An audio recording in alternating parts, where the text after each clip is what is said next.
ভিডিওটি দেখার আগে সবার কাছে ছোট্ট একটা রিকোয়েস্ট করতে চাই, প্লিজ প্লিজ প্লিজ যারা ভিডিওটি দেখবেন সবাই একটা করে অবশ্যই সাবস্ক্রাইব করে যাবেন যদি ইউটিউব থেকে দেখে থাকেন, আর ফেসবুক থেকে দেখে থাকলে অবশ্যই ফলো করে দিবেন। আর যারা আমাকে ভালোবাসে তারা সবাই একটা করে লাইক দিয়ে দেখিয়ে দিবেন। Love you all. কি হলো, আপনি আমাকে মারলেন কেন? ওই মেয়েকে দেখে আমার মনে একটু মায়া জন্ম নিলেও আমি চোখ মুখ শক্ত করে বললাম, সেদিন যে ভরা মজলিসে আমাকে ল্যাং মেরে ফেলে দিয়েছিলে, এটা তার শাস্তি স্বরূপ দিলাম। ওই মেয়ে ফুপাতে ফুপাতে বলল, সেদিন আমি কি আপনাকে ইচ্ছে করে ল্যাং মেরে ফেলেছিলাম নাকি? ওই যে আমার বান্ধবীরা তো আমার সঙ্গে বাজি ধরেছিল, আপনাকে ল্যাং মেরে দিতে পারলেই 100 টাকা দিবে। আমি তো লোভ সামলাতে পারিনি, তাই আপনাকে ল্যাং মেরে ফেলে দিয়েছিলাম। ওই মেয়ে ছোট বাচ্চাদের মতো করে বলল, জানেন ওই হারামিগুলো এখনো আমার টাকা দেয়নি। আমি অবাক চোখে ওই মেয়ের দিকে তাকিয়ে রইলাম কিছুক্ষণ। কি সাংঘাতিক মেয়ে বাবা, সামান্য 100 টাকার জন্য মাঝ রাস্তায় ল্যাং মেরে আমাকে ফেলে দিল। পৃথিবীতে কি ছেলের অভাব পড়েছিল যে ল্যাং মারার জন্য তোমার আমাকেই পছন্দ হয়েছিল? ওই মেয়ে তাচ্ছিল্য মার্কা হাসি দিয়ে বলল, পৃথিবীতে অভাব পড়েছিল কি না জানি না, কিন্তু আমাদের নাগেশ্বরীতে আপনার মতো মেন্টাল ছেলের খুব অভাব। আমি চোখ পাকিয়ে বললাম, তোমার এত বড় সাহস, তুমি আমাকে মেন্টাল বললে? মেন্টাল নয় তো কি বলবো? ভর দুপুরে আপনি এই চোখে সানগ্লাস, কানে হেডফোন লাগিয়ে হাফ প্যান্ট পরে রাস্তায় মেয়েদের সামনে পাছা দোলাতে দোলাতে যেভাবে হাঁটছিলেন, সেটা একমাত্র মেন্টালের পক্ষে সম্ভব। এক্সকিউজ মি, ওটা হাফ প্যান্ট না, ওটাকে 3/4 বলে। আর আমি মোটেও দলিয়ে দলিয়ে হাঁটিনি সেদিন। চোখের ডাক্তার দেখাও গিয়ে, তোমার চোখে মনে হয় সমস্যা আছে। ওই মেয়ে আমার অতি নিকটে এসে বলল, ওই চেংড়িদের মতো এত ফাল পারেন কিসের জন্য? বেশি কথা না বলে টাকা দেন। আমি হা করে ওর মুখের পানে চেয়ে রইলাম। ওই মেয়ে আমাকে হা করে তার দিকে তাকিয়ে থাকতে দেখে বলল, হাঁ করে কি দেখেন? দেন, এখন আমার টাকা দেন। আমি অবাক হয়ে বললাম, কিসের টাকা? ভরা মজলিসে মাঝ রাস্তায় তুমি ল্যাং মেরে ফেলে দিলে আমাকে মাত্র 100 টাকার জন্য, আর তোমরা বেয়াদব বান্ধবীগুলো তোমাকে সেই টাকা এখনো দেয়নি, এখনো সেই টাকাও আমাকে দিতে হবে? আরে বুদ্ধু, আমি কি ওই টাকার কথা বলছি নাকি? তাহলে কিসের টাকা? আরে বাসর রাতে স্বামী বউকে উপহার দেয় না, আমি সেটার কথাই বলছি। আপনি তো আর আমার জন্য কোনো গিফট নিয়ে আসেন নাই, তাই এখন আমাকে টাকা দেন। আর আপনি যদি চান তাহলে বাজের 100 টাকাও দিতে পারেন, আমি মাইন্ড করব না। বলেই মুচকি হাসলো। ইম্পসিবল, আমি 1 টাকাও তোমাকে দিতে পারবো না।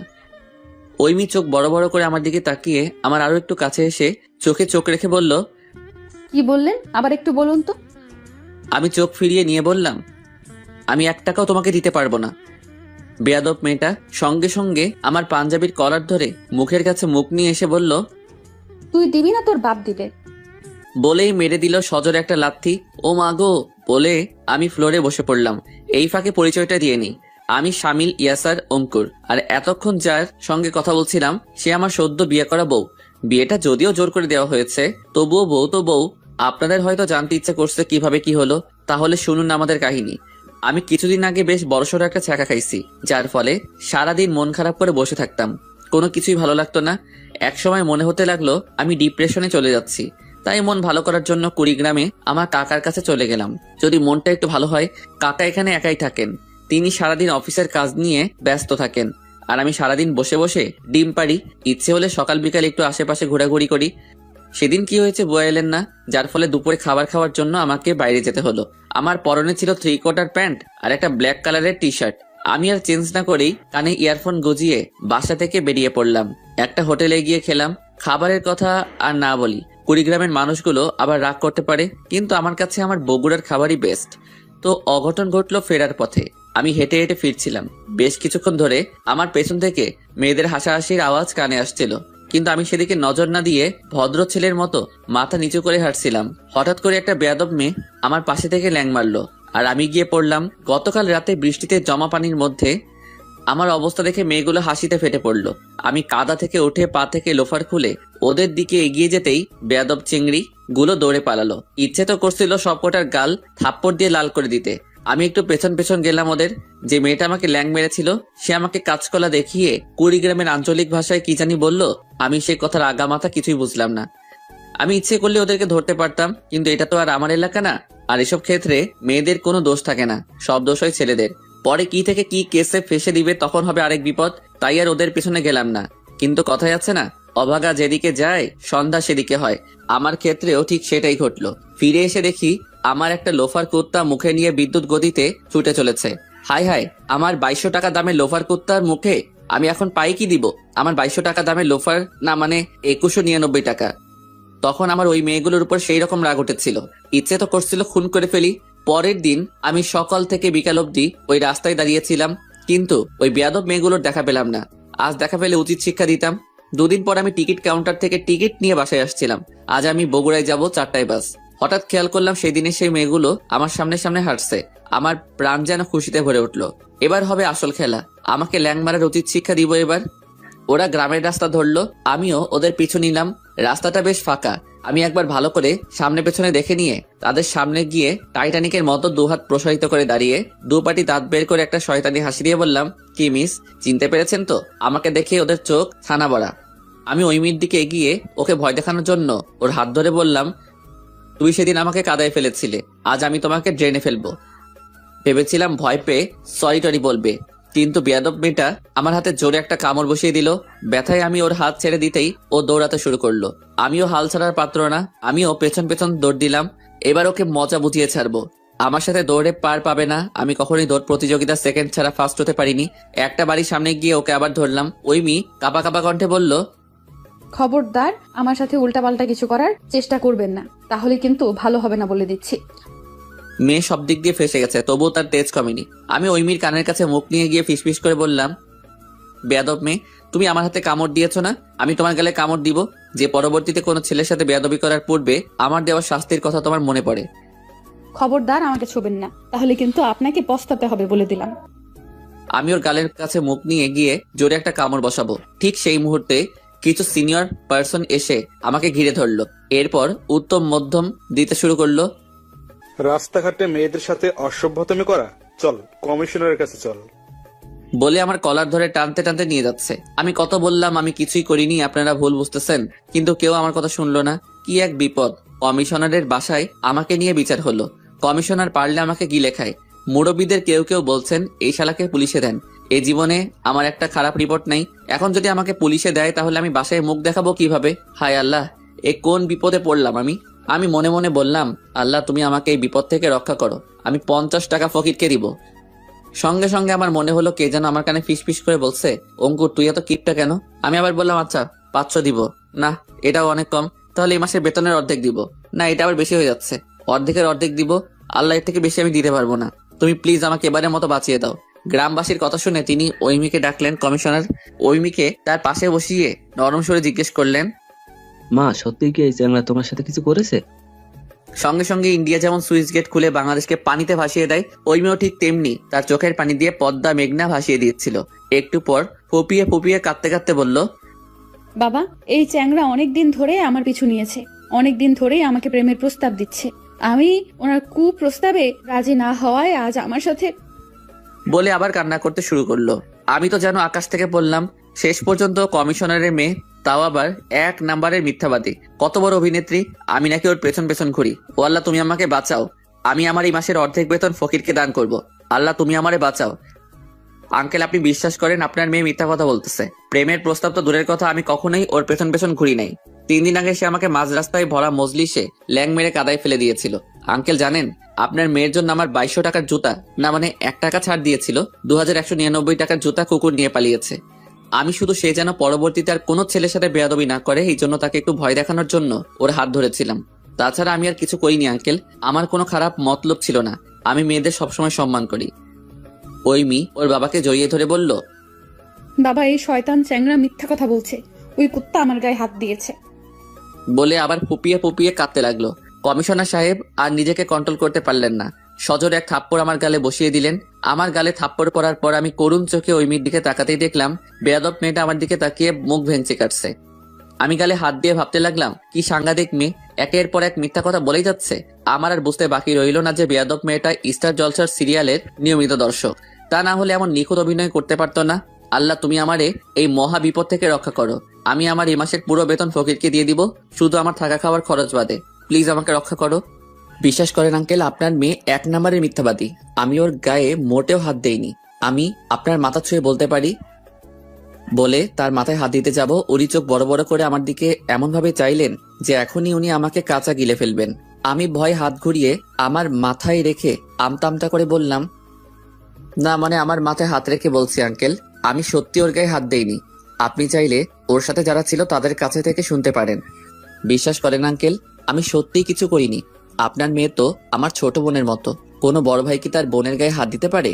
আমি তো শুধু বলতে চেয়েছিলাম রাস্তাঘাটে অপরিচিত কোনো ছেলের সঙ্গে ফাইজলামি করা ঠিক না। আমি পকেট থেকে টিকিট বের করে মুখে কাঁদো কাঁদো ভাবে এনে বললাম, এই দেখেন আঙ্কেল, আমি 4টার বাসে আজই কুড়িগ্রাম ছেড়ে চলে যাব। আপনি প্লিজ আমাকে যেতে দিন। বিশ্বাস করেন আঙ্কেল, কুড়িগ্রামে যত মেয়ে আছে আজ থেকে সবাই আমার বোন। আমি আর জীবনেও কুড়িগ্রামে আসবো না। আপনি বললে কুড়িগ্রাম কেন, আমি রংপুর বিভাগের ধারে কাছে পা ফেলবো না। আঙ্কেল প্লিজ আমাকে যেতে দিন। আমার অসহায় চেহারা দেখে মনে হয় না আঙ্কেলের মনে একটু দয়া মায়া হলো। তিনি রসগোল্লার মতো বড় বড় চোখ করে আমার দিকে তাকিয়ে রইলেন। আমি মনে মনে আল্লাহকে স্মরণ করতে লাগলাম, আল্লাহ তুমি আমাকে এই ভয়াবহ বিপদ থেকে রক্ষা করো। আমি সত্যি আমার এই মাসের পুরো বেতন ফকিরকে দান করব। খাওয়া খরচ বাসা ভাড়া কিছুই নিব না, সব টাকা দিয়ে দিব, শুধু তুমি আমাকে বাঁচাও। আঙ্কেল গভীর গলায় বললেন, এই চ্যাংড়া, তোর বাড়ি কোন জায়গায়? জি আঙ্কেল, আমার বাসা বগুড়ায়। তো কুড়িগ্রামে কেন এসেছিস? ঘুরতে এসেছিলাম আঙ্কেল। তো এখানে কার বাড়িতে থাকিস? আমার কাকার বাসায়। তোর কাকা কি করে? পল্লী বিদ্যুতে চাকরি করে। ও, মাসে মাসে বিল তুলে? আমি মুখে হাসি ফুটিয়ে বললাম, না না, আমার কাকা ইঞ্জিনিয়ার। ও আচ্ছা, নাম কি? আমি নাম বলতে আঙ্কেলের ব্যবহার একদম চেঞ্জ হয়ে গেল। ও আচ্ছা, তাহলে তুমি ইঞ্জিনিয়ার সাহেবের ভাতিজা? আগে বলবে তো, ওনার সঙ্গে তো আমার খুব ভালো সম্পর্ক। উনি তো অনেক ভালো মানুষ, কিন্তু তুমি ওনার ভাতিজা হয়ে এসব কাজ করতেছো, এটা কি ঠিক? আমার সাহস একটু বেড়ে গেল। আমি জোর গলায় বললাম, বিশ্বাস করেন আঙ্কেল, আমি আমার কাকার চেয়েও ভালো মানুষ। আমি কিছুই করিনি। আপনার মেয়ে মিথ্যা কথা বলছে। তোমার বাবা কি করে? আমি একটু পাট নিয়ে বললাম, জি আঙ্কেল, সরকারি চাকরি করেন। তুমি কি করো? একটা বেসরকারি কোম্পানিতে সহকারী ইঞ্জিনিয়ার পদে আছি, আর সরকারি চাকরির জন্য ট্রাই করছি। বাহ, খুব ভালো তো। এখন বাংলাদেশের চাকরির যে অবস্থা, চাকরি পাওয়াটা খুব কঠিন। জি আঙ্কেল, দোয়া করবেন যেন ভালো পজিশনে যেতে পারি। বেটা এত প্রশ্ন করতেছে যেন ওর মেয়ের সাথে আমার বিয়ে দিবে। আঙ্কেল হাসি মুখে বললেন, অবশ্যই, দেখো দেখি কাণ্ড। তোমার নামটাই তো জানা হলো না। আমার নাম শামিল ইয়াসার, ডাক্তার অঙ্কুর। কি, রংপুর? জি না আঙ্কেল, অঙ্কুর। জীবনে মনে হয় কৃষি শিক্ষা বই পড়েননি, ওখানে দেওয়া ছিল অঙ্কুর উদ্গম, সেই অঙ্কুর। ও আচ্ছা, অঙ্কুর। তো বাবা, তোমরা কেমন বাসায় থাকো? মানে পাকা বাসা নাকি মাটির বাসা? তুই থেকে বাবা, বাহ কি উন্নতি। আমি বুক ফুলিয়ে বললাম, জি আঙ্কেল, আমরা পাকা বাসায় থাকি। তোমার ফোনে তোমার বাড়ির কোনো ছবি আছে কি? না, তবে আমার রুমের ছবি আছে মনে হয়। আচ্ছা, ছবিটা দেখাও তো। আমি আমার রুমের ছবি দেখালাম। উনি বললেন, জানালা থাই না? আসলে একতলা বাসা তো, তাই ঠাই লাগানো হয়নি। আমাদের ওখানে চোরের উপদ্রব বেশি তো। ও আচ্ছা, তা বাবা, বাসায় গ্যাস আছে তো নাকি? সাপ্লাই গ্যাস তো নেই, তবে সিলিন্ডার গ্যাস আছে। আচ্ছা, তো বাবা, তোমার মা রান্না বান্না কি গ্যাসের চুলায় করেন নাকি খড়ির চুলায় রান্না করেন? বেশিরভাগ সময় তো গ্যাসে রান্না করেন। কেন বলুন তো? না, কিছু না, এমনিতে জানতে চাইলাম আর কি। তা বাবা, তুমি সিগারেট টিগারেট খাও নাকি? না না, সিগারেটের গন্ধ আমার সহ্য হয় না, তাই সবসময় এসব থেকে দূরে থাকি। আঙ্কেল অনেকক্ষণ ধরে কি জানি ভাবলেন। এরপর ফোনে কার সাথে যেন বেশ কিছুক্ষণ ধরে কথা বললেন। গ্রামের লোকজন যারা ছিল তাদের চলে যেতে বললেন। গ্রামের লোকজন চলে যেতেই আঙ্কেল তার মেয়েকে নিয়ে পাশের রুমে গেলেন। একটু পর মনে হলো পাশের রুমে গোল মিটিং বসেছে। আমি আর সেদিকে কান দিলাম না। একটু পরে এসে হয়তো বলবে, সরি বাবা, ভুল আমার মেয়েরই ছিল, ও ছোট মানুষ তো, তাই এমন করেছে, তুমি কিছু মনে করো না। খুশিতে আমার এখন নাচতে ইচ্ছে করছে। আল্লাহর শুকরিয়া আদায় করে মনে মনে বললাম, আল্লাহ, তখন আমি ঝোঁকের মাথায় একটু বেশি বেশি বলে ফেলেছি, তুমি আমাকে ক্ষমা করো। আমার পক্ষে 1 মাসের বেতন ফকিরকে দেওয়া সম্ভব নয়, তবে আমি কথা দিচ্ছি এই মাসের অর্ধেকের অর্ধেক বেতন আমি ফকিরকে দিব। প্রায় আধা ঘন্টা ধরে চললো সেই মিটিং। এদিকে আমার বাস ছাড়ার সময় হয়ে যাচ্ছে। মিটিং শেষ করে আঙ্কেল আমি যে রুমে বসেছিলাম সেখানে এলেন। তার পেছন পেছন কয়েকজন নতুন মুখকে ঢুকতে দেখলাম। আঙ্কেল আমার কাছে এগিয়ে এসে বললেন, বাবা, রংপুর? আমি একটু হাসার চেষ্টা করে বললাম, রংপুর না আঙ্কেল, অঙ্কুর। বেয়াদব মেয়েটা দেখে মুখ টিপে হাসছে। আঙ্কেল মুচকি হেসে বললেন, ওই একই তো। শোনো, এটা হলো আমার ছোট মেয়ে ঐশী। বলে মেয়েটাকে কাছে টেনে নিলেন। আমি তার পেছনে একটা মহিলা দাঁড়িয়েছিলেন, তাকে দেখিয়ে বললেন, ও আমার স্ত্রী। শেষে বেয়াদব মেয়েটাকে দেখিয়ে বললেন, ওকে তো চেনই, ওর নাম হচ্ছে ওই মেয়ে, আমার বড় মেয়ে এবং খুব আদরের মেয়ে। আমি মনে মনে বললাম, অতিরিক্ত আদর দিয়ে দিয়েই তো মেয়েটাকে বাদর বানিয়েছেন। মেয়ে তো নয়, আজ তো একটা ডাইনি। আমি আঙ্কেলকে বলতে যাব আমার বাসের সময় হয়েছে, আমাকে এখন যেতে হবে। ঠিক সেই মুহূর্তে আঙ্কেল আমার মুখের কথা কেড়ে নিয়ে বললেন। তোমার আব্বার নাম্বারটা দাও তো। আমি অবাক হয়ে জিজ্ঞেস করলাম, আমার বাবার নাম্বার দিয়ে কি করবেন আঙ্কেল? উনি আমার কাঁধে হাত রেখে বললেন, দেখো বাবা, ভুল যখন একটা করেই ফেলেছো তখন তো শুধরানো প্রয়োজন, তাই না? আমার মান সম্মান যা যাওয়ার তা তো গেছেই। আমি চাই না তোমার কারণে তোমার বাবা মার মান সম্মান ক্ষুণ্ণ হোক। তোমার বাবার সাথে কথা বলে তোমার আর ওই মেয়ের বিয়ে দিব। কথাটা শোনার সঙ্গে সঙ্গে আমার মাথায় যে কটা চুল বাকি ছিল সেগুলো যেন ঝরে পড়ে গেল। ওরে আল্লাহ, এ কি মহা বিপদে পড়লাম। আল্লাহ, আমি 2 মাসের বেতন ফকিরকে দান করে দিব। আল্লাহ, তুমি আমাকে রক্ষা করো। কি হলো বাবা, নাম্বারটা দাও। তোমার চাচাও ফোন বন্ধ করে রাখছে, তার সাথে না হয় পরে কথা বলা যাবে, আগে তোমার বাবার সাথে কথা বলি।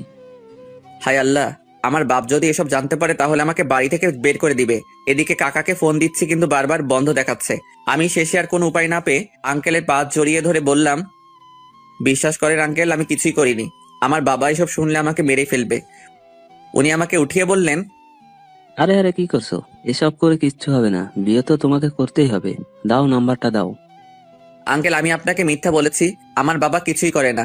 আর আমাদের কোনো বাড়ি নেই, ছোট একটা টিনের ঘরে সবাই গাদাগাদি করে থাকি। আর গ্যাস তো দূরের কথা, আমার তো খড়ির চুলাও নেই। মা বাড়িতে বাড়িতে কাজ করে যেটুকু আনেন তা খেয়ে আমরা বেঁচে আছি। এমন ছেলের সাথে বিয়ে দিয়ে আপনি কেন আপনার মেয়ের জীবন নষ্ট করবেন? আঙ্কেল আমার দিকে তাকিয়ে শুধু মুচকি হাসলেন। এতগুলো মিথ্যা কথা বলেও কোনো লাভ হলো না। শালা টাকলা আধা ঘন্টার মধ্যে কই থেকে যে আমার সব ইনফরমেশন জোগাড় করে ফেলেছে আল্লাহ ভালো জানেন।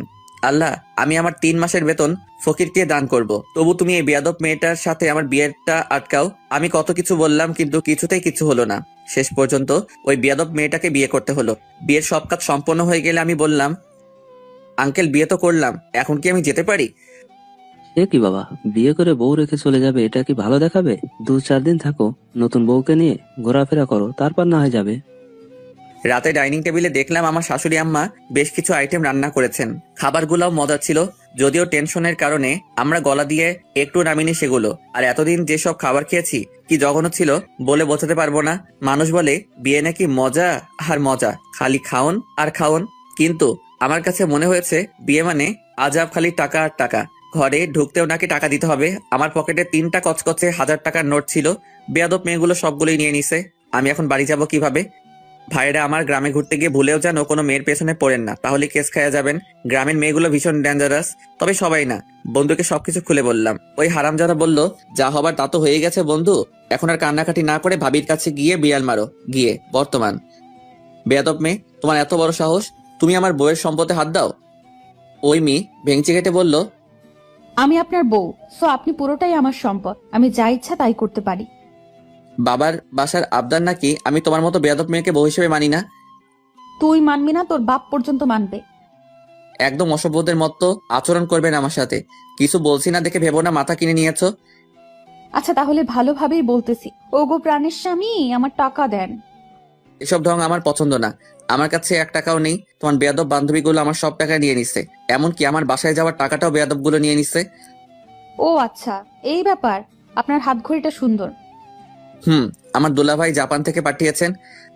ও মা, সত্যি? আমার না খুব শখ জাপানি ঘড়ি হাতে দেওয়ার। আমি কি আপনার ঘড়িটা হাতে দিতে পারি? আমি ঘড়ি খুলে ওর হাতে দিলাম। ওই মেয়ে ঘড়ি হাতে পরে বলল, আপনার ফোনটা একটু দেখি। কেন, ফোন নিয়ে কি করবে? ছবি ওঠাতাম আর কি। আমি সরল মনে ফোন দিলাম। ওই মেয়ে সঙ্গে সঙ্গে ফোন আর ঘড়ি লকারে রেখে লক করে দিয়ে বলল, এসব আর আপনি পাবেন না। টাকা যখন দিতে পারবেন না তাহলে এইগুলোই আমার বাসর রাতের উপহার। আমি হাদারামের মতো চেয়ে রইলাম। কি সাংঘাতিক মেয়ে, মুহূর্তের মধ্যে আমার সবকিছু হাতিয়ে নিল। এর সাথে থাকলে আমার জীবন তেজপাতা হতে সময় লাগবে না। আল্লাহ, আমাকে এখান থেকে পালানোর একটা রাস্তা দেখাও। আমি আমার 3 মাসের বেতন ফকিরকে দিয়ে দিব। বেয়াদব মেয়ে ওই মেয়ে হাতে চাকু নিয়ে বলল, একদম কাছে আসার চেষ্টা করবেন না, ছুরি দিয়ে ভুঁড়ি কানা করে দেবো বলে দিলাম। আমি 2 পা পিছিয়ে গিয়ে, হায় আল্লাহ, মেয়ে তো নয়, সাক্ষাৎ একটা মাস্তান। এর হাত থেকে তুমি আমাকে রক্ষা করো। ওই মেয়ে প্লিজ, আমি তোমার কাছে যাব না। তুমি চাকুটা সামনে থেকে সরাও। সত্যিই তো, পরে কাছে এলে কিন্তু আপনার অবস্থা খারাপ করে দেব। সত্যি। আমার অকালে মরার কোনো শখ নেই। আমি এখনো বিয়েই করিনি। বিয়ে না করে মরতে চাই না। ওই মেয়ে আমার কথা শুনে ব্রুকুচকে বলল, তাহলে আমি কে? আমি জিহ্বায় কামড় দিয়ে একটু হাসার চেষ্টা করে বললাম, আসলে এটা আমার অভ্যাস, আগে সবসময় বলতাম তো, আর কিছুক্ষণ আগে বিয়ে করেছি তো মনে ছিল না। এমন জায়গায় মারবো উঠতে বসতে শুধু বউয়ের কথাই মনে পড়বে। আমি দুপাটি দাঁত বের করে মুখে হাসি ফুটিয়ে বললাম, ওই মেয়ে আমার ফোন আর ঘড়িটা দাও প্লিজ। ওগুলো এখন আর আপনি পাবেন না, ওগুলো এখন আমার। আচ্ছা, তোমার তো গিফট চাই তাই না? তুমি আমাকে বাইরে যাওয়ার ব্যবস্থা করে দাও, আমি এক্ষুনি তোমার গিফট এনে দিচ্ছি। সত্যি বলছেন? সত্যি। আমাকে কি আপনার বলদ মনে হয়? আমাকে কি পাগল কুত্তায় কামড়াইছে? আমি আপনাকে বাইরে যেতে দেব আর আপনি পালাবেন, তাই না? আর আপনার কাছে তো টাকা নেই, তাহলে আপনি গিফট কিনবেন কিভাবে? আমি আমতামতা করে বললাম, না মানে ওই আর কি, কোনো না কোনোভাবে জোগাড় করে দিতাম আর কি। ওই মেয়ে এক ধমক দিয়ে বলল, খবরদার কথায় কথায় আপনার ঘুমাখা দাঁত বের করবেন না। দাঁত তো নয়, যেন গোবর তলানো কোদাল। আপনার মানি ব্যাগ দেন দেখি। আমি পকেটে হাত দিয়ে বললাম, কেন, মানিব্যাগ দিয়ে কি করবে? আমার মানিব্যাগে টাকা নেই তো, সব তোমার বেয়াদব বান্ধবীগুলো নিয়ে নিছে। ওই মেয়ে চোখ রাঙিয়ে বলল, দিতে বলছি, দিন। না আমি দিব না। তার মানে আপনি আমাকে মিথ্যা বলেছিলেন আপনার কাছে টাকা আছে। মানিব্যাগ দিবেন না, ছুরি দিয়ে ভুঁড়ি কানা করে দেব।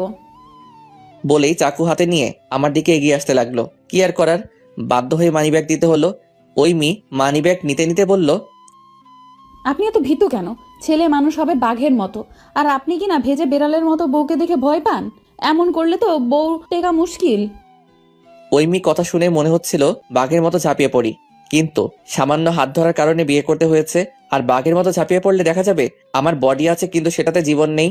বেয়াদব মেয়ে। মানিব্যাগের এক চিপায় 500 টাকা ছিল, সেটাও নিয়ে নিল। আল্লাহ, এই বেয়াদব মেয়েটা তো আমাকে ফকির বানিয়ে ছাড়বে।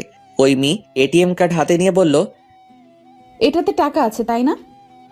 আমি মুচকি হেসে বললাম, না না, এখনো বেতন পাইনি তো।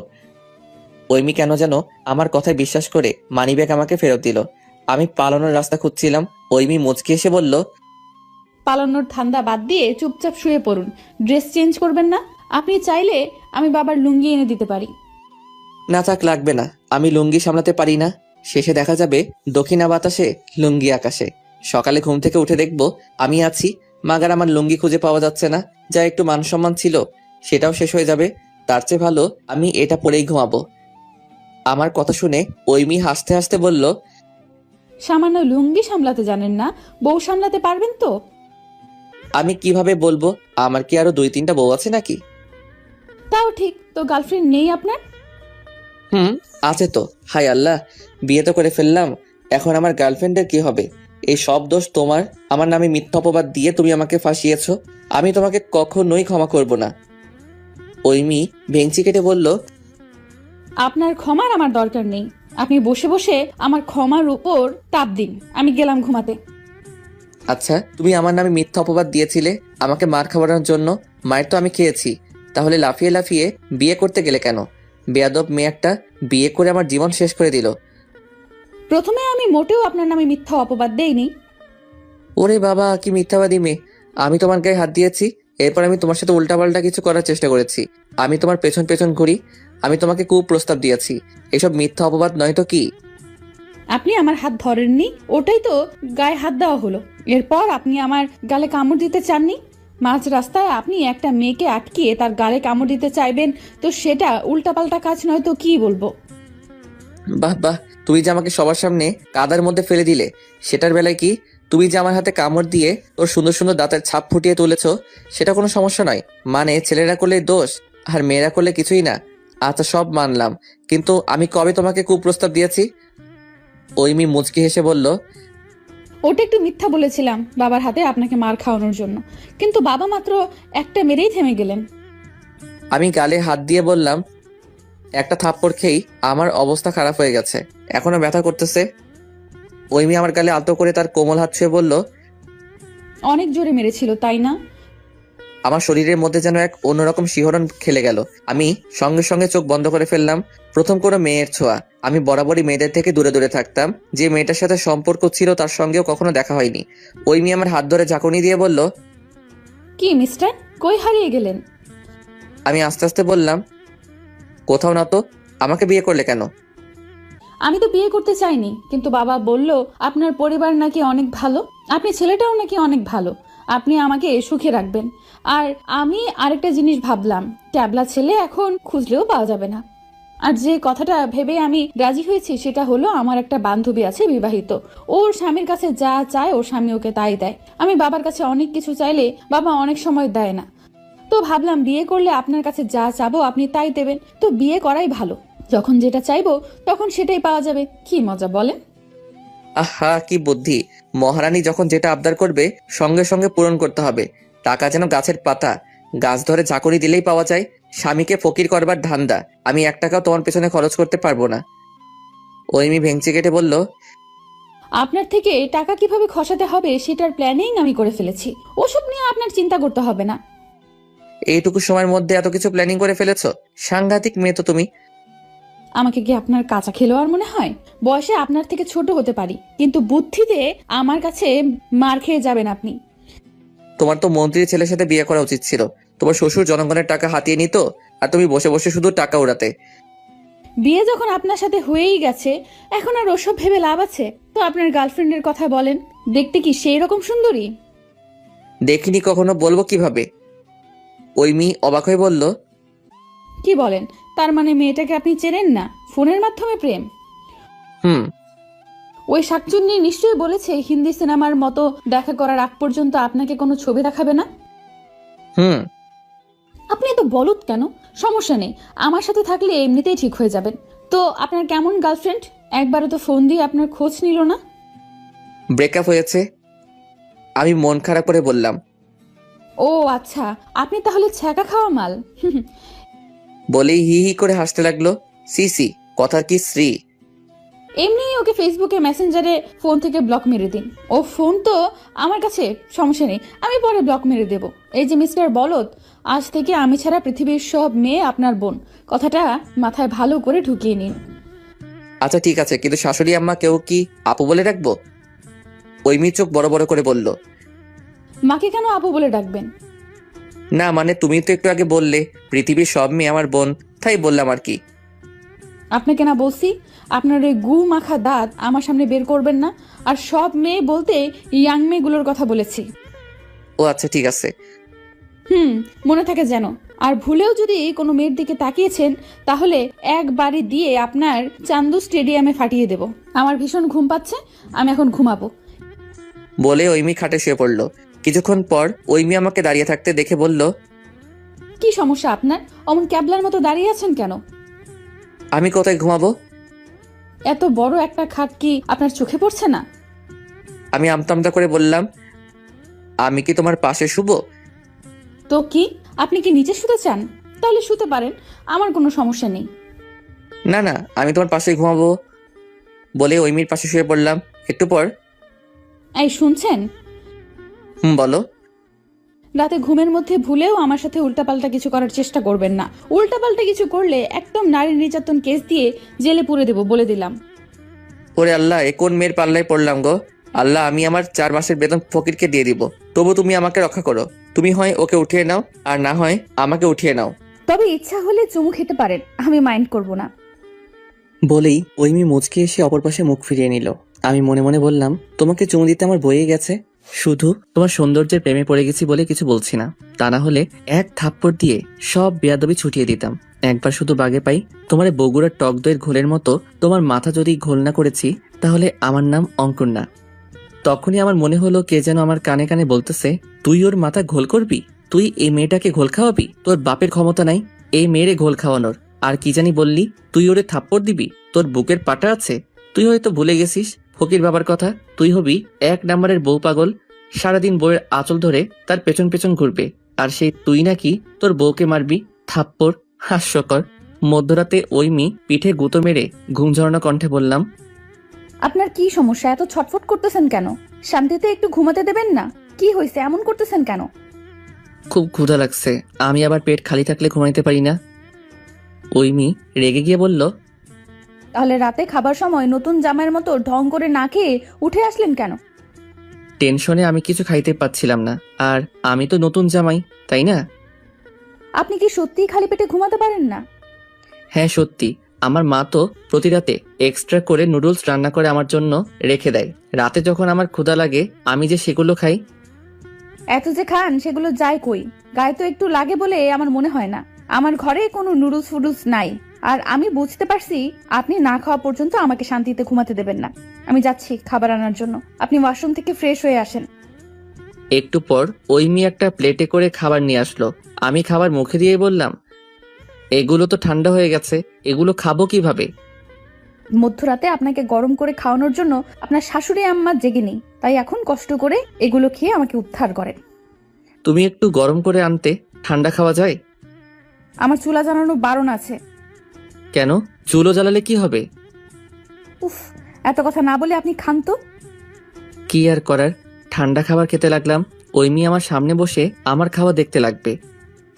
তোমার ক্ষুধা লেগেছে নাকি? চাইলে তুমি আমার সঙ্গে খেতে পারো, আমি এতগুলো খাবো না। যাও গিয়ে হাতটা ধুয়ে আসো। না, আপনি খান, আমি দেখি। আমার ক্ষুধা নাই। আমি আর কথা না বাড়িয়ে খেতে লাগলাম। কিছুক্ষণ পর ওই মেয়ে হাঁ করে বলল, আমাকে একটু খাইয়ে দিন না। ওই মেয়ে কথা শুনে প্রথমে আমি ভেবেছিলাম আমি সরাসরি বলে দিব সে যেন নিজে হাতে খায়, কিন্তু ওর চোখে চোখ পড়তেই আমার কেমন জানি ওর প্রতি অদ্ভুত একটা মায়া জাগ্রত হয়। আমি এক লোকমা ওর মুখের সামনে ধরতেই ও গপ করে খেয়ে নিল। আমিও খেলাম, ওকেও খাইয়ে দিলাম। ওকে খাওয়ানোর সময় বারবার শুধু ওর চোখের দিকে চাইছিলাম। ওই মেয়ে এক সময় সেটা খেয়াল করে বলল, কি দেখছেন? আমি প্রথমে একটু ঘাবড়ে গেলেও পরে মিষ্টি হেসে বললাম, তোমার চোখ দুটো অসম্ভব সুন্দর। আর আমি বলছি সুন্দর না? তুমি অনেক সুন্দর। ওই মেয়ে মুচকি এসে বলল, জি না, আমি সুন্দর না, আমি সুন্দরী। জানো ইমি, তোমার চোখে যে কি পরিমাণ মায়া তা আমি বলে বোঝাতে পারবো না। তোমার চোখ দুটি যদি কোনো কবি দেখতেন তাহলে হয়তো এতক্ষণে কবিতা লিখে ফেলতেন। খাওয়া দাওয়া শেষ করে ওইমি বলল, যদি আপনি কিছু মনে না করেন তাহলে আমি একটা কথা বলতে চাই। কথা বলবে তো এতে আবার অনুমতি নেওয়ার কি আছে? নির্দ্বিধায় বলে ফেলো। আসলে আই এম সরি, আমার জন্য আপনাকে অনেক অপমানিত হতে হয়েছে। আমার জন্য হয়তো আপনার বিয়ে নিয়ে অনেক স্বপ্ন ভেঙে গেছে। আমার জন্য আপনি মার খেয়েছেন। আমার জন্য আপনি অনেক কষ্ট পেয়েছেন। আমার দুষ্টামির জন্য আজ আমার আর আপনার বিয়েটা হয়েছে। আপনার বিয়ে নিয়ে হয়তো অনেক স্বপ্ন ছিল, আপনার বউকে নিয়ে হয়তো অনেক স্বপ্ন ছিল। আমার চেয়ে অনেক সুন্দর বউ আপনি হয়তো কল্পনা করতেন। আসলে আমি বিয়ে করতে চাইনি, বাবার জোরাজোরিতে রাজি হয়েছি। আসলে আমি চাই না আমার জন্য আমার বাবার মান সম্মান নষ্ট হোক, কিন্তু আমি বারবার এমন কাজ করে তার জন্য আমার বাবার মান সম্মান নষ্ট হয়, আমার বাবা কষ্ট পায়। যা হবার তা তো হয়ে গেছে। বিয়েটা যখন হয়ে গেছে তখন আর এসব ভেবে লাভ নেই। আপনি যদি শাস্তি দিতে চান তাহলে আমাকে শাস্তি দিন, আমি কিছু বলবো না। তবুও এমন কিছু করবেন না যার জন্য বাবা কষ্ট পাবে। আপনি যদি কিছু না মনে করেন তাহলে চলুন না, দুজন নামাজ পড়ে আমাদের নতুন জীবনের জন্য আল্লাহর কাছে শুকরিয়া আদায় করি। আমি যেন আমার চোখ কানকে বিশ্বাস করতে পারছিলাম না। এটা কি সেই ওই মেয়ে যে আমাকে মাঝ রাস্তায় ল্যাং মেরে ফেলে দিয়েছিল, যে কিনা আমার নামে মিথ্যা অপবাদ দিয়ে তার বাবার হাতে থাপ্পড় খাইয়েছিল? এটাই কি সেই বেয়াদব মেয়েটা যাকে শিক্ষা দেওয়ার জন্য আমি তার পিছু দিয়েছিলাম? মেয়েটা আসলে রহস্যময়। মোনাজাত শেষ করে আমি ওই মেয়েকে বললাম, মোনাজাতে কি চাইলে আল্লাহর কাছে?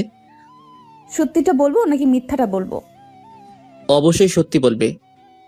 আপনি যেটা চেয়েছেন সেটা যেন আল্লাহ কবুল না করে, আমি এটাই চেয়েছি। আমি চোখ বড় বড় করে ওর দিকে তাকিয়ে বললাম, কেন? এমনটা চাওয়ার কারণ কি? কারণ আপনি চেয়েছেন আল্লাহর কাছে এই বেয়াদব মেয়েটার হাত থেকে আমাকে রক্ষা করো। ফকিরের টাকা পয়সা দেবেন, আরো কি যেন কথা বলছিলেন। তাই আমি চেয়েছি আপনার দোয়া কবুল না হয়। একবার যখন বিয়ে হয়েছে এত সহজে আপনাকে ছাড়ছি না মশাই। তুমি কিভাবে জানলে আমি ওটাই চেয়েছি? আপনি গাধার মতো জোরে জোরে বললে তো আমি জানতে পারবোই। আর শুনেন, টাকা না দিয়ে আমাকে দেন, আল্লাহ আপনার মঙ্গল করবে। আমার চেয়ে বড় ফকির এই পৃথিবীতে আর একটাও খুঁজে পাবেন না। তোমাকে টাকা দিতে আমার বয়ে গেছে। এখন যা ইচ্ছে বলুন, টাকা কিভাবে আদায় করতে হয় সেটা আমরা খুব ভালো করে জানা আছে। এই একটু আগেই তো তুমি ঠিক ছিলে, হঠাৎ এই ডাইনি রূপ ধারণ করলে কেন? সকালে ঘুম থেকে উঠে দেখি ওই মেয়ে তখনও ঘুমাচ্ছে। দুষ্টু মেয়েগুলোকে ঘুমন্ত অবস্থায় অসম্ভব সুন্দর দেখায়। ওই মেয়েকেও একদম পুতুলের মতো লাগছিল। আমি লকারে চাবি নিয়ে আস্তে করে লকারটা খুলে আমার ফোন আর ঘড়িটা বের করে নিলাম। রুম থেকে বেরিয়ে আসবো কি জানি হলো, আবার পিছন ফিরে ওই মেয়ের দিকে তাকালাম। ওর কাছে গিয়ে বাম হাতটা নিয়ে আমার সবচেয়ে প্রিয় ঘড়িটা পরিয়ে দিলাম। এরপর ওই মেয়ের কপালে আলতো করে চুমু দিয়ে বিদায় জানালাম।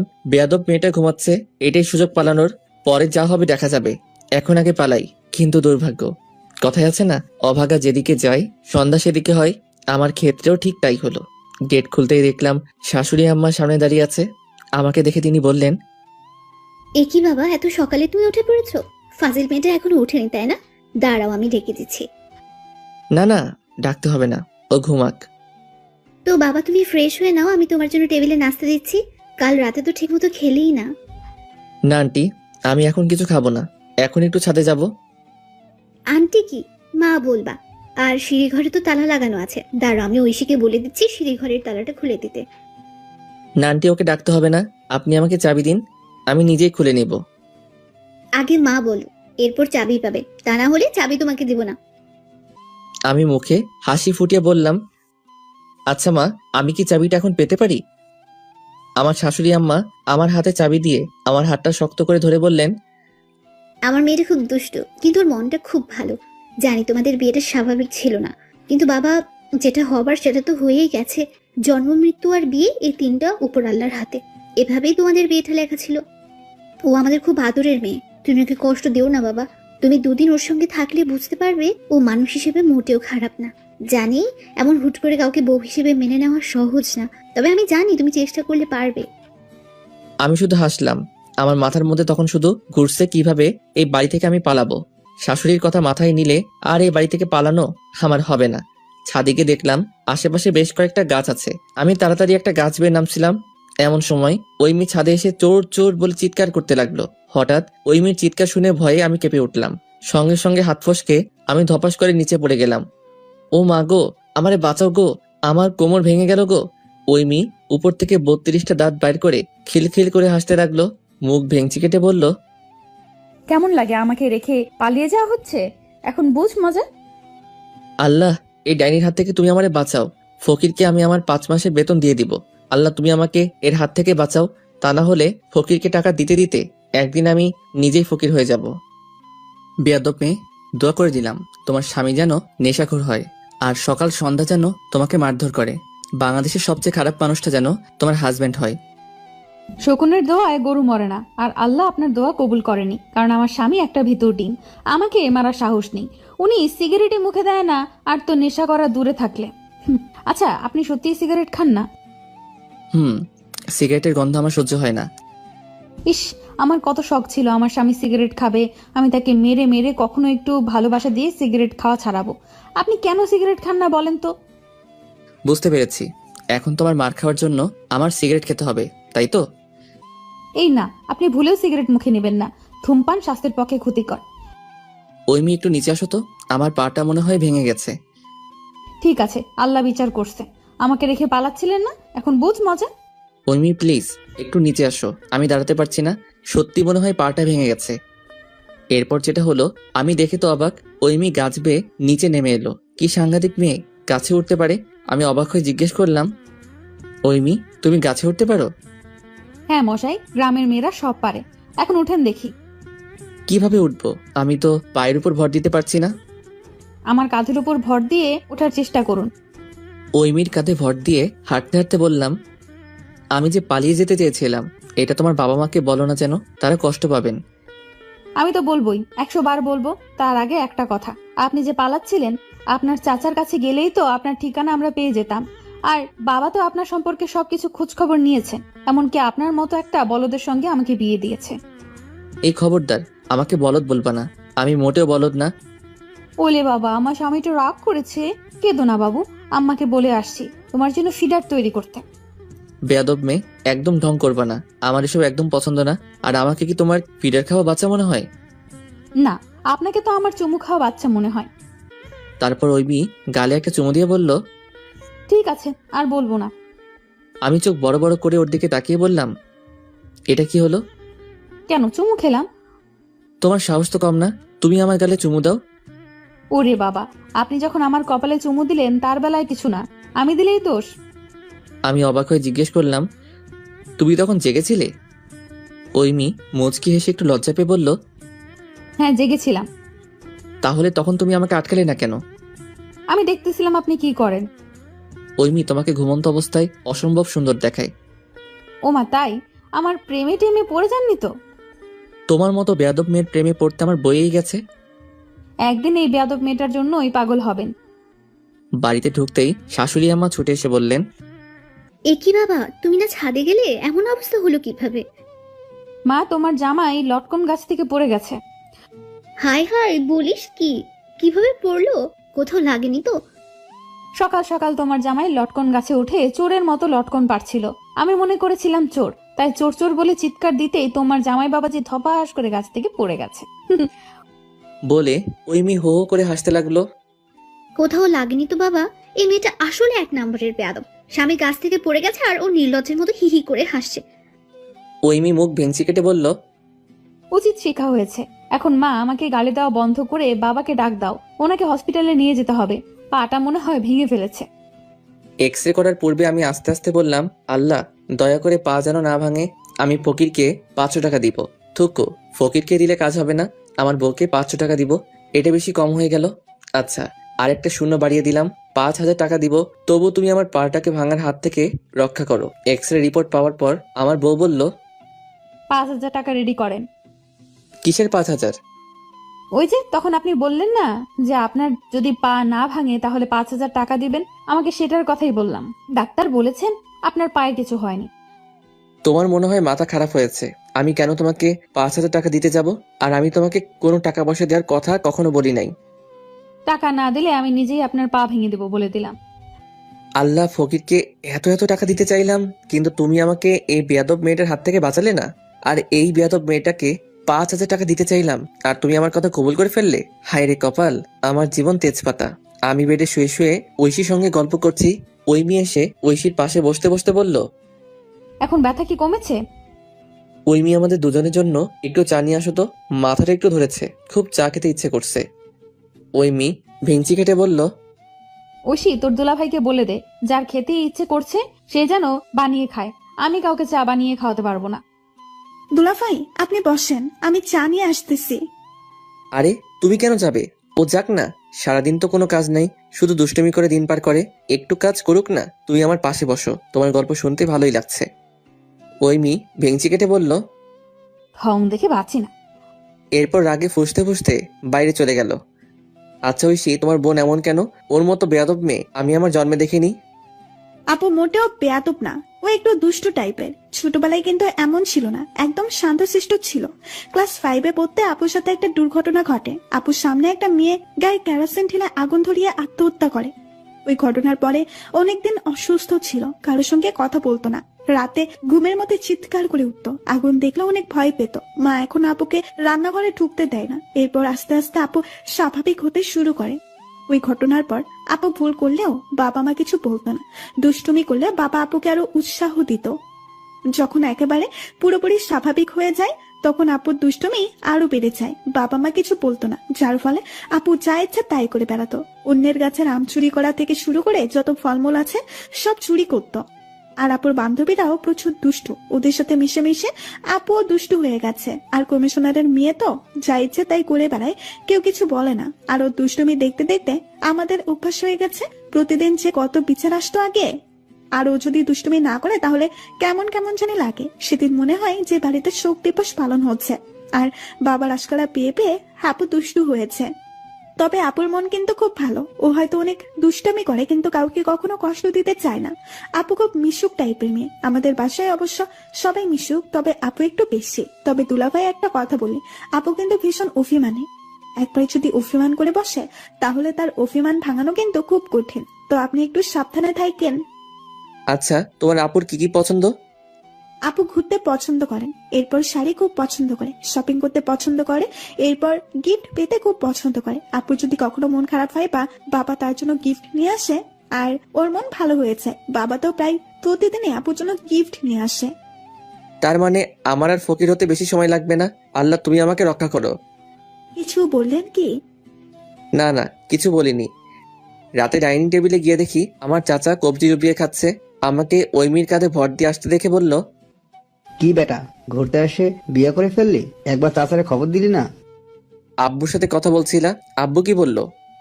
বিয়ে করছো তুই, জামাই আদর খাচ্ছিস তুই, মজা নিব তুই। আমি কেন বলবো? তুই নিজে তোর বাপের সঙ্গে কথা বলবি। আমি বললে আমাকে বাড়ি থেকে বের করে দিবে। তুমি একটু বুঝিয়ে বলো না। আচ্ছা আগে খাইতে দে, তারপরে ভাববো বলবো কি বলবো না। শাশুড়ি আমা বলল, কি হলো বাবা, তুমি খাচ্ছ না কেন? খাইতে ইচ্ছে করতেছে না মা। সঙ্গে সঙ্গে ঐমি বলে উঠল, আমি কিন্তু আজ মধ্যরাতে উঠে আপনাকে খাবার দিতে পারবো না, বলে দিলাম। এই মেয়েটা আমার ইজ্জত আর রাখলো না। রাতে ঘুমানোর সময় ধন্যবাদ ঐমি। হঠাৎ ধন্যবাদ কেন? তুমি কাউকে আমার পালানোর কথা বলো নাই, তাই তোমার বাবা মা শুনলে হয়তো অনেক কষ্ট পেত। ও আচ্ছা, এই কথা। ধন্যবাদ দিয়ে আমার কাজ নেই, টাকা দেন। তুমি কথায় কথায় এত টাকা টাকা করো কেন? আচ্ছা বাদ দাও, ঐমি তোমার পুরো নামটা যেন কি? নিশা দানিকা ঐমি। হাই হাই, তুমি একাই দেখি তিনজনের নাম খাইয়া ফেলছো। ঐমির চোখ বড় বড় করে আমার দিকে তাকালো। এমন ভাবে তাকিয়ে আছো কেন? সত্যিই তো বললাম, নিশাত, আতিকা, ঐমি, এটা একটা নাম হলো? মিছিমিছি তিনজনের নাম দখল করে বসে আছো। কাজটা তুমি মোটেও ঠিক করনি। যে কোনো একটা রাখতে এতগুলো নামের কোনো দরকার আছে? দেখেন, একদম উল্টাপাল্টা কথা বলে আমার মেজাজ খারাপ করবেন না। একদম লাঠি নিয়ে এসে আপনার পায়ে বাড়ি দিয়ে একদম সত্যি সত্যি ভেঙে দিব কিন্তু। আচ্ছা বলবো না, আমার মাথাটা খুব ব্যথা করতেছে, একটু টিপে দিবা? গলা টিপে দিব, নিবেন? ঐমি তুমি এমন কেন? তোমার বোন কত ভালো, কি সুন্দর করে কথা বললে, আমার পা টিপে দিল, আমারে নিজ হাতে চা বানিয়ে চা খাওয়ালো, কত সুন্দর কবিতা শোনালো, আর তুমি সামান্য মাথা টিপে দিতে পারবে না? যান না, ওর কাছেই যান না, ওকে আপনার কাছে ডেকে দিব। আপনার মাথা টিপে দিবে, আপনাকে কবিতা শোনাবে, গান শোনাবে, যা চাইবে তাই করবে। ইস, তাহলে তো আমি ভুল করে ফেললাম। ওকেই বিয়ে করা উচিত ছিল। ভুলবশত তোমার সঙ্গে হয়ে গেছে। শ্বশুর মশাইকে বিষয়টা বলতে হচ্ছে। ভুল করে মিস্টেক হয়ে গেছে। বউটা এক্সচেঞ্জ করতে হবে। ওই খবরদার, আমার বোনের দিকে নজর দিবেন না। ও আপনার ছোট বোন হয়, ছোট বোনের নজরে দেখবেন। কিভাবে ও আমার ছোট বোন হলো? ঐশী তো আমার শালি হয়, আর শালি মানে আদি ঘর। এমন মার মারবো সব লুচ্চামি ছুটে যাবে। সকালে ওরে আল্লাহ, ছি ছি ছি ছি ছি ছি, আপনি এত বড় বিছানায় হিসু করছেন? আমি লাফ দিয়ে উঠে বসলাম। আমার প্যান্ট সহ আমি যেখানে শুয়েছিলাম সেখানে অনেকটা অংশ জুড়ে ভেজা। আপনার লজ্জা শরম কিছুই নাই? এত বড় একটা ছেলে হয়ে আপনি বিছানায় হিসু করেন? এরপর জোরে জোরে চিৎকার করে বলতে লাগলো, মা মা, তোমার জামাই বাবাজি বিছানায় হিসু করেছে। আমি ঐমির মুখ চেপে ধরে বললাম, প্লিজ চিৎকার করো না, আমি সত্যি বলছি, আমি এমন কিছু করি না। তাহলে কি ভূত এসে আপনার প্যান্ট আর বিছানা ভিজিয়ে দিয়ে গেছে? বিশ্বাস করো ঐমি, আমার বুদ্ধি বয়স থেকে আমি কখনোই বিছানায় হিসু করিনি। আজ যে কিভাবে কি হলো আমি কিছুই বুঝতে পারছি না। তুমি প্লিজ কাউকে কিছু বলো না। আমার মান সম্মান যা ছিল তাও আর থাকবে না। আচ্ছা, কাঁদতে হবে না। আপনি যখন এত করেই বলছেন তখন আমি কাউকে কিচ্ছু বলবো না, কিন্তু আমার একটা শর্ত আছে। কি শর্ত? আমাকে 10,000 টাকা দিতে হবে। হায় আল্লাহ, এই বউ তো না আজ তো একটা ডাকাত, আমাকে ফকির বানিয়ে ছাড়বে। আল্লাহ, আমি বুঝতে পারছি ভবিষ্যতে আমি ফকির হতে চলেছি, তাই ভবিষ্যতের কথা চিন্তা করে সেই ফকিরকেই আমি আমার 5 মাসের বেতন দিয়ে দিব। তবু তুমি আমার বউকে আমার মতো একটু কিপটা বানিয়ে দাও। 10,000 টাকা?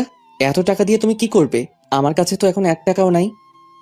আমি অত কিছু জানি না। আমার টাকা না দিলে আমি সবাইকে বলে দিব আপনি বিছানায় হিসু করেছেন।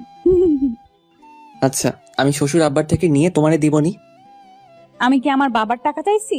আমি আপনার টাকা চাইছি। আমার শ্বশুর আব্বার টাকা মানে আমার টাকা, তাই না? সেখান থেকে না হয় তোমারে 10,000 টাকা দিলাম, ক্ষতি কি?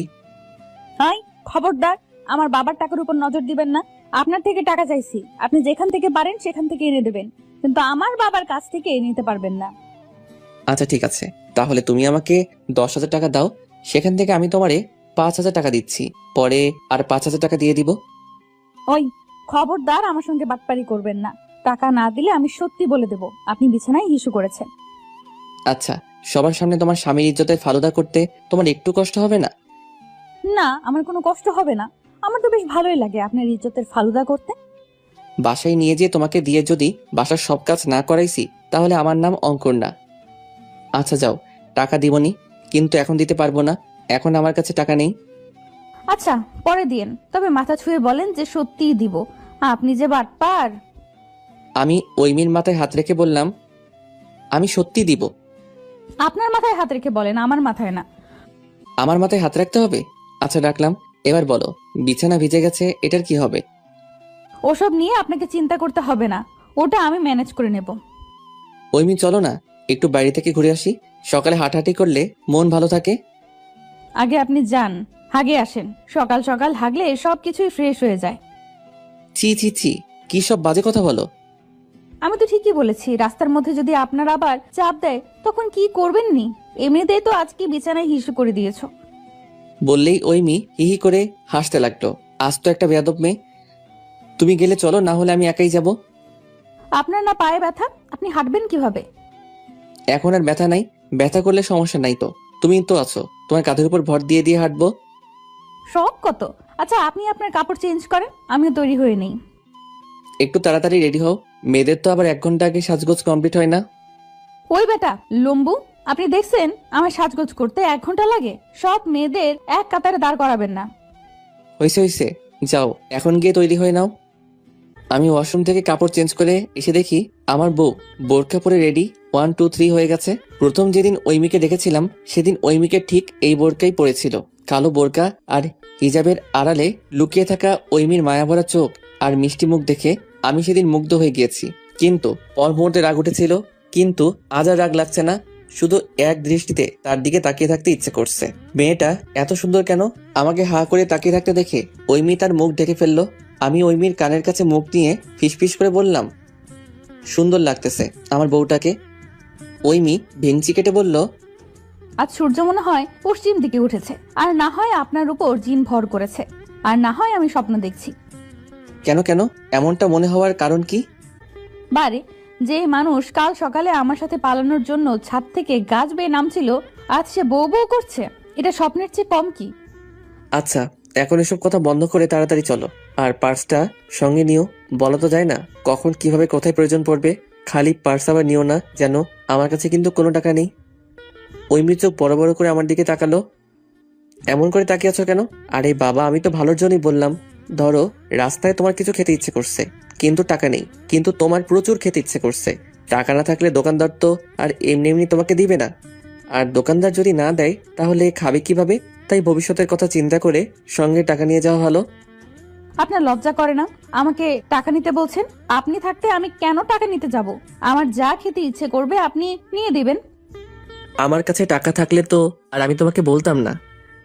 আচ্ছা চলুন এখন। আমার থেকে টাকা খরচ করার ধান্দা আমি বুঝি না মনে করেছেন? আমিও যদি সুদে আসলে টাকা উসুল না করেছি তাহলে আমার নামও ঐমি না।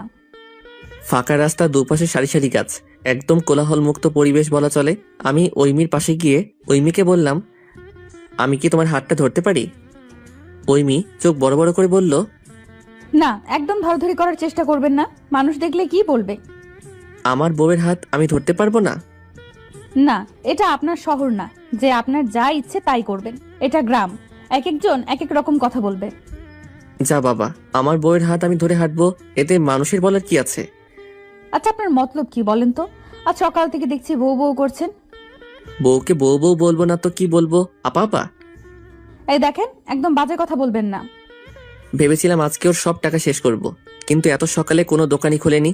আর এখানে যে ছোট্ট একটা মার্কেট আছে সেটা তো মনে হয় না 10টার আগে খুলবে। হোটেলগুলো খোলা আছে, তবে সেসব খাবার ইস, ওইসব খেলে নির্ঘাত ডায়রিয়া।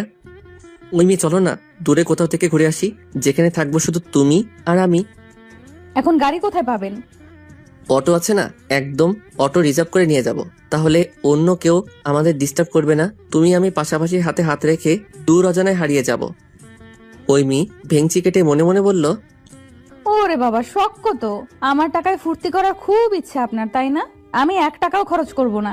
দেখেন এবার আমি কি করি। কি হলো, তুমি চুপ কেন? তার মানে তুমি আমার সঙ্গে যেতে রাজি? বেশি দূর যাব না, এই তিস্তা ব্রিজ পর্যন্ত যাব, ওখানে একটু হাঁটাহাঁটি করে এরপর চলে আসবো। তার আগে চলো ওই দোকানটায় থেকে একটু চিপস নেই। চিপস তো আমারও পছন্দ, কিন্তু টাকা তো খরচ করা যাবে না। এখন কি করা যায়? একটা বুদ্ধি পেয়েছি। আও মা! বলে ঐমি পা ধরে বসে পড়লো। কি হয়েছে ঐমি, পায়ে ব্যথা পেয়েছো? ঐমি কান্না কান্না ভাব করে বলল, আমার পাটা মনে হয় মুচকে গেছে, আমি আর হাঁটতে পারবো না। ঐমিকে দোকানের সামনে থাকা টুলে বসিয়ে বললাম, দেখি কোথায় ব্যথা পেয়েছো। স্লিপারটা ওর পা থেকে খুলে পায়ে মালিশ করে দিয়েছিলাম। ঐমি আমার হাতের ছোঁয়া পেয়ে বারবার কেঁপে উঠছিল। মানুষ হিল পরে হোঁচট খায়, এই কথা শুনেছি, স্লিপার পরেও যে কেউ হোঁচট খায় আজ প্রথম দেখলাম। একটু সাবধানে তুমি হাঁটতে পারো না? সব সময় শুধু দুষ্টুমি বুদ্ধি তোমার মাথার মধ্যে ঘুরপাক খায়। নিজের প্রতি একটু কেয়ার নিতে শেখো, বুঝেছো? যদি বড় কিছু হয়ে যেত তাহলে কি হতো? তোমার মা বাবাকে আমি কি বলতাম? তারা কি ভাববে বলো তো? প্রথম দিনই আমার মেয়ের পা ভেঙে নিয়ে এসেছে, বাকি জীবন তো পড়ে আছে, না জানি কি করবে। এই জন্য আমি বলছিলাম যে হাতটা একটু ধরি, কিন্তু তুমি তো আমার কথা শুনলে না। ওই মেয়ে এক দৃষ্টিতে আমার দিকে তাকিয়েছিল। সরি, আমার জন্য আপনার ঘুরতে যাওয়ার প্ল্যানটা ক্যান্সেল হয়ে গেল। রাখো তোমার ঘুরতে যাওয়া, ওটা না হয় অন্যদিনই যাওয়া যাবে, কিন্তু তোমার যদি বড় কিছু হয়ে যেত একটু সাবধানে চলবে তো। এখন বাসায় যাব কিভাবে? আমি হাঁটতে পারবো, সমস্যা নাই। আর হোঁচট খেয়ে পড়লে বড় কিছু হয় না। আমি ওই মেয়েকে কোলে উঠিয়ে নিলাম। ওই মেয়ে হাত পা ছোটাছুটি করতে করতে বলল, এই এই করছেনটা কি? মানুষ দেখলে কি বলবে? প্লিজ আমাকে নামিয়ে দিন, আমি হাঁটতে পারবো। এই কোন ঝামেলায় পড়লাম আবার? নিজেই দিকে খাল কেটে কুমির আনলাম। একদম চুপ, পুরো রাস্তা ফাঁকা, কেউ দেখবেও না, কেউ কিছু বলবেও না। আর কজন বউয়ের স্বামীর কোলে ওঠার সৌভাগ্য হয় বলতো? আপনার পায়ে ব্যথা, পায়ে ভর করলে ব্যথাটা আরো বেড়ে যেতে পারে। তোমার ওজন 44 কেজির বেশি হবে না, সো চুপ থাকো। ওই মেয়ে আমার গলা জড়িয়ে ধরে আমার দিকে অলক্ষীনভাবে তাকিয়ে রইল। এমন ভাবে তাকিয়েও না গো, প্রেমে পড়ে যাব। কিছুক্ষণ পর, প্লিজ, এদিকে মানুষ আছে, দয়া করে আমাকে নামিয়ে দিন। মানুষ দেখলে খারাপ বলবে। আমি সত্যিই হাঁটতে পারবো। আচ্ছা ঠিক আছে, নামাতে পারি, তবে আমার দুটো শর্ত আছে। আমি আপনার সব শর্তে রাজি, প্লিজ আমাকে নামান। শর্তগুলো আগে শোনো তো, না পরে আবার বলবা যে আমি চিটিং করছি। তাড়াতাড়ি বলেন। প্রথম শর্ত, তুমি আমাকে ওয়াদা করো আজ থেকে তুমি সব সময় নিজের প্রতি যত্ন নিবে। আচ্ছা ঠিক আছে, দ্বিতীয় শর্ত কি? জলদি বলুন। সকালের যে 10,000 টাকা তুমি নিতে চাইছিলে সেটা নিবে না। ইস, আমার মাথায় এত বুদ্ধি। বৌবাকে তুমি চলো ডালে ডালে, আমি চলি পাতায় পাতায়। আমার থেকে টাকা হাতিয়ে নেওয়া অত সহজ না। ওরে বাটপার, তাহলে এই ছিল আপনার মনে? কত বড় চিটার চ্যাংরা! আমার ফাঁদে আমাকে আটকে দিল। হায় আফসোস, আমি 1,000 টাকা হারানোর ভয়ে 10,000 টাকা হারিয়ে ফেললাম। আমার সাথে বাটপারি, আমিও কম না। এবার ডাইরেক্ট 20,000 টাকা হাতিয়ে নেব, দাঁড়া। আমার মনে হয় তোমার সত্যটা পছন্দ হয়নি, ওই মেয়ে হতাশ কণ্ঠে বলল। আচ্ছা ঠিক আছে, আমি আপনার শর্তে রাজি। এখন দয়া করে আমাকে নিচে নামিয়ে দিন। আচ্ছা ঠিক আছে, নামিয়ে দিলাম। ওই মেয়ে খুঁড়িয়ে খুঁড়িয়ে হাঁটছিল, কিন্তু বাড়ির সামনে আসতেই সে এক দৌড়ে গেটের কাছে গিয়ে বলল, আমি সবাইকে বলে দেবো আপনি বিছানায় হিসু করেছেন। আমি আপনাকে বলেছি যে আমি 10,000 টাকা নিব না, কিন্তু আমি এটা তো বলিনি যে আমি কাউকে বলবো না আপনি বিছানায় হিসু করেছেন। যদি আমার মুখ বন্ধ করতে চান তাহলে এখন আমাকে 15,000 টাকা দিতে হবে। আপনার অতিরিক্ত চালাকির জন্য 5,000 টাকা বৃদ্ধি করা হয়েছে। ওরে বাটপার, এই দেখি বাটপারিতে আমার চেয়েও এগিয়ে। তার মানে ওর পায়েও কিছু হয়নি, অভিনয় করছিল। মা মা জানো তোমার জামাই বাবা যে আজকে কি করেছে? কি করেছে? উনি আজকে বিছানায় সঙ্গে সঙ্গে আমার বিষম উঠল। ওই মেয়ে পানির গ্লাস এগিয়ে দিয়ে বলল, নিন নিন পানি খান। আমি পানির গ্লাস নিতে গিয়ে ওই মেয়ের কানের কাছে আস্তে আস্তে বললাম, প্লিজ বলো না আমি তোমার শর্তে রাজি। দুদিন পর ওই মেয়ে, এই নাও তোমার 15,000 টাকা। ওই মেয়ে চোখ বড় বড় করে আমার দিকে তাকালো। ওই রকম করে তাকাচ্ছ কেন? আরে বাবা চিন্তা করো না, তোমার বাবার থেকে নেইনি, আমার এটিএম কার্ডে টাকা ছিল। ওই মেয়ে হাসার চেষ্টা করে বলল, আমি তো মজা করছিলাম। আমি টাকা দিয়ে কি করব? আপনার কাছে রেখে দিন। একদম মাইর দিব, নিতে বলেছি তুমি নিবা। আমি আরো বেশি দিতাম, তবে আমার কাছে আর নাই, যা আছে ওটা আমার হাত খরচ। আমার ফোনটা ওকে দিয়ে বললাম, এই ফোনটা রাখো তোমার কাছে, আমার নাম্বারটা সেভ করে দেওয়া আছে, যখন কথা বলতে ইচ্ছে করবে মিস কল দিবে। আপনার ফোন আমাকে দিলে আপনি কোন ফোন ইউজ করবেন? আমাকে ছাড়া একটা ফোন আছে, আপাতত সেটাই চালাবো, পরে না হয় একটা কিনে নেব। আপনি তো খুব খারাপ লোক। আমাকে দিচ্ছেন পুরাতন ফোন আর আপনি নেবেন নতুন ফোন। অনেক পুরাতন ফোন নিব না, ওকে? নতুন ফোন দিতে হবে। এখন তো আমার কাছে টাকা নাই, এরপর যখন আসবো তখন সঙ্গে করে নিয়ে আসবো। সত্যি তো? একদম বাটপারি করার চেষ্টা করবেন না কিন্তু, বলে দিলাম। আর ভুলেও অন্য কারো দিকে চোখ দিবেন না। আমাকে প্রতিদিন ফোন করবে। একদিন যদি ফোন না আসে তাহলে কিন্তু আমি ব্যাগ আমার শ্বশুর বাড়ি চলে আসবো, বলে দিলাম। আচ্ছা ঠিক আছে, কিন্তু তুমি পড়াশোনা ঠিক মতো করবে। আমি বাসায় গিয়ে বাবা মাকে সবকিছু বলার চেষ্টা করব। তোমার পরীক্ষার পর অনুষ্ঠান করে তোমাকে আমার সঙ্গে নিয়ে যাব। ততদিন পর্যন্ত নিজের খেয়াল রাখবে, আর কোনো কিছু প্রয়োজন হলে আমাকে জানাবে। আপনিও নিজের খেয়াল রাখবেন, আর খেয়ে দিয়ে একটু স্বাস্থ্যবান হওয়ার চেষ্টা করবেন। মানুষ যেন আমাকে দেখা না বলে, দেখ ওই চিকনালের বউ যাচ্ছে। আমি মুখে হাসি ফুটিয়ে বললাম, ঠিক আছে। আমি ওই মেয়ের কাছে গিয়ে বললাম, আমি কি তোমার কপালে একটা চুমু খেতে পারি? না পারেন না, আমি তো আর আপনার বউ না যে আপনি আমাকে চুমু খাবেন। যত সব ফালতু লোক। নিজের বউকে চুমু খেতে তার থেকে পারমিশন নিতে হবে। কোন স্বামী তার বউকে চুমু খাওয়ার আগে পারমিশন নেয়? গাধা কোথাকার। ঐমির কপালে একটা ভালোবাসার পরশ বুলিয়ে বেরিয়ে এলাম। বাসে উঠে ঐমির নাম্বারে একটা মেসেজ পাঠিয়ে দিলাম ঐমিকে। প্রথম যেদিন তোমার ওই টানা টানা দুটি চোখ দেখেছিলাম সত্যি খুব ভালো লেগেছিল, কিন্তু পর মুহূর্তে তোমার উপর ভীষণ রাগ হয়েছিল। তোমার গালে থাপ্পড় দিয়ে লাল করে দিতে ইচ্ছে করছিল, কিন্তু দ্বিতীয় দিন যখন তোমার দেখা পেলাম, আমি যখন তোমার হাত ধরেছিলাম, রাগে তোমার মুখটা লাল হয়ে গেছিল। জানো, আমি তখন শুধু তোমাকে ওই মায়াভরা চোখ দুটো দেখছিলাম। ইচ্ছে করছিল তোমার লাল হয়ে ওঠা গাল দুটো আলতো করে ছুঁয়ে দিতে। এরপর যা যা ঘটেছে আমি আসলে কিছুই বুঝে উঠতে পারছিলাম না। কথায় আছে না, আল্লাহ যা করেন ভালোর জন্যই করেন।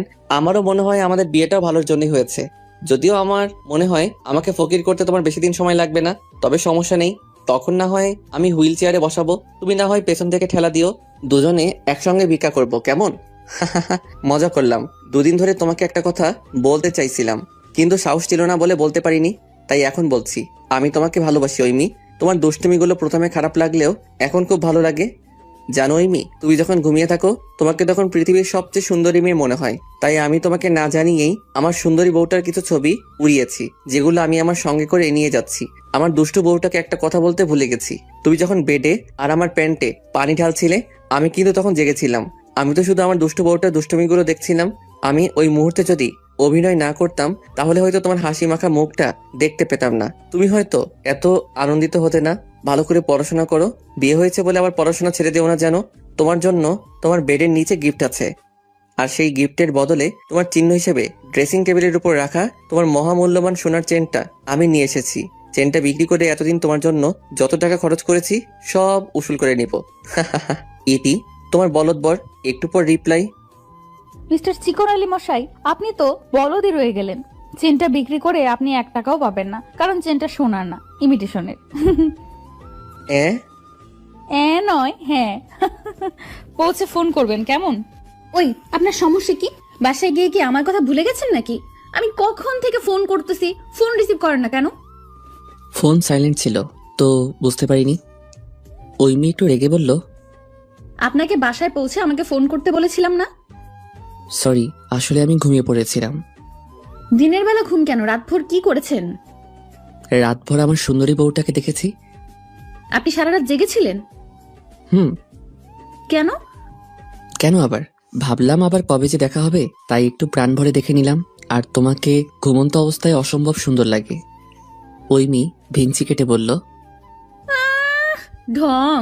জানেন আমার কত টেনশন হচ্ছিল আপনাকে নিয়ে। আমি কতবার ফোন করেছি, কিন্তু মশাই ফোন সাইলেন্ট করে আরামে ঘুমাচ্ছে।